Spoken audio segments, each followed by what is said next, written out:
स्वागत है आप सबका एक बार फिर से हमारे चैनल अवनी ज्ञान गंगा में। आज हम लोग पढ़ेंगे वर्णों के प्रयत्न के बारे में। पिछले वीडियो में हम लोगों ने पढ़ा था स्वरों के भेद। आज हम लोग पढ़ेंगे वर्णों के प्रयत्न। यानी जो भी वर्ण होते हैं इनमें दो प्रकार की क्रियाएं होती हैं।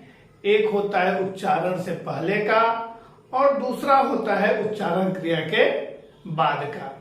तो जो उच्चारण के पहले की जो क्रिया होती है और जो उच्चारण के बाद की क्रिया होती है, इसके आधार पर वर्णों के प्रयत्नों को मुख्य रूप से दो भागों में बांटते हैं। कितने भागों में बांटते हैं? दो। पहला हो जाता है अभ्यांतर प्रयत्न। क्या हो जाता है? अभ्यांतर प्रयत्न। और दूसरा हो जाता है बाह्य प्रयत्न। तो जो आंतरिक क्रिया के आधार पर उच्चारण के पहले का जो प्रयास होता है उसे हम अभ्यांतर प्रयत्न कहते हैं, और जो उच्चारण के बाद की क्रिया होती है उसको हम बाह्य प्रयत्न कहते हैं। अब इसमें अभ्यांतर प्रयत्न जो होता है वह उच्चारण के पहले की प्रक्रिया होती है, और यह जो है इसके प्रकार 5 है। अभ्यांतर प्रयत्न कितने प्रकार के होते हैं? 5 प्रकार के होते हैं। नंबर 1 स्पृष्ट, दूसरा ईषद स्पृष्ट, तीसरा विवृत, चौथा ईषद विवृत, और 5वां संवृत। कितने होते हैं? तो ये 5 प्रकार के होते हैं। स्पृष्ट, ईषद स्पृष्ट, विवृत, ईषद विवृत और संवृत। तो ये जो है इनका प्रकार कैसे हम निर्धारित करते हैं, तो ये हम जान लेते हैं। जो ईषद स्पृष्ट होता है, यहां से हम एक क्रम से शुरू करते हैं। तो जो शुरू के 5 वर्ग हैं, कौन कौन से? कवर्ग, चवर्ग, टवर्ग, तवर्ग और पवर्ग। यानी कादयो,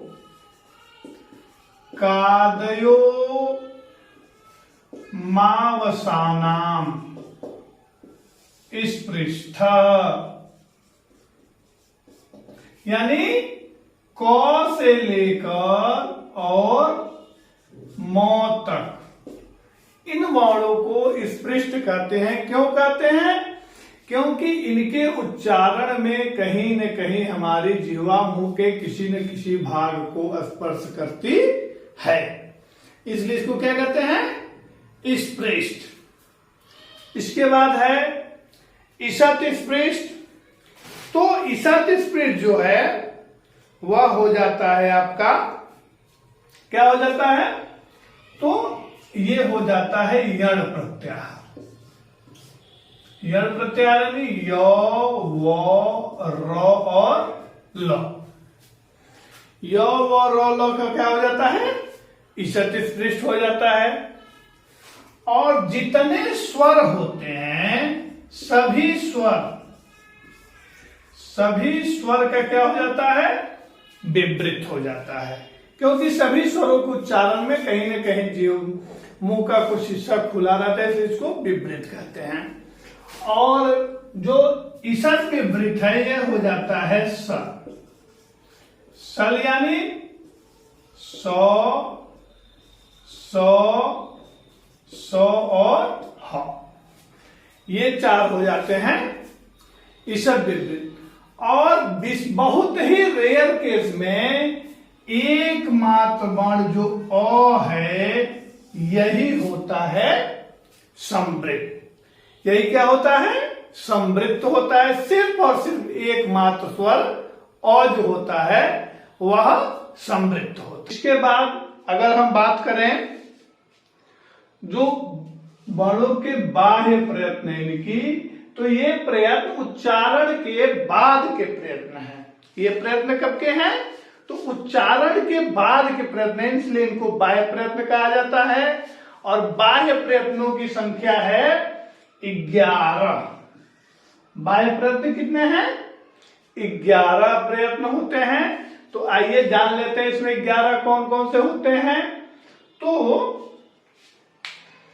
थोड़ा सा इसको अगर हम हटा दें तो बाह्य प्रयत्न जो होते हैं वो कितने होते हैं? 11 होते हैं। तो 11 कौन कौन से होते हैं? तो सबसे पहला होता है अल्प प्राण। क्या होता है? अल्प प्राण। दूसरा होता है महाप्राण। क्या होता है? महाप्राण। और इसके बाद विवार, श्वास और अघोष। विवार, श्वास और अघोष, ये 3 एक साथ होता है। और संवार, नाद और घोष। क्या क्या होता है? संवार, नाद और घोष। तो 3 और 3 6 और 2 8 और हो जाता है उदात्त, अनुदात्त और स्वरित। तो ये कुल जो है 11 बाह्य प्रयत्न होते हैं। कौन सा प्रयत्न होते हैं? बाह्य प्रयत्न होते हैं।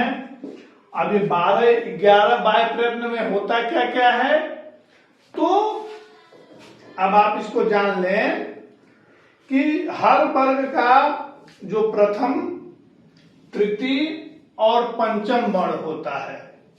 क्या क्या?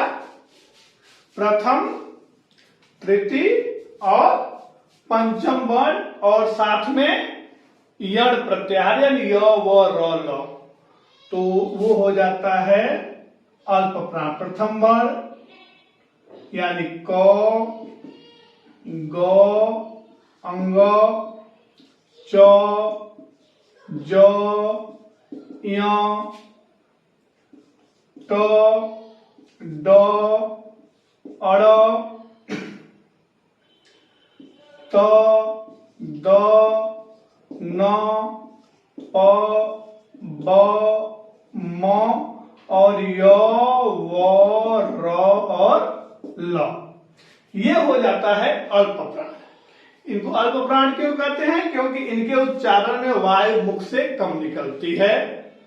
और जो होता है द्वितीय और चतुर्थ वर्ण और ऊष्म वर्ण, यानी ये हो जाता है ख,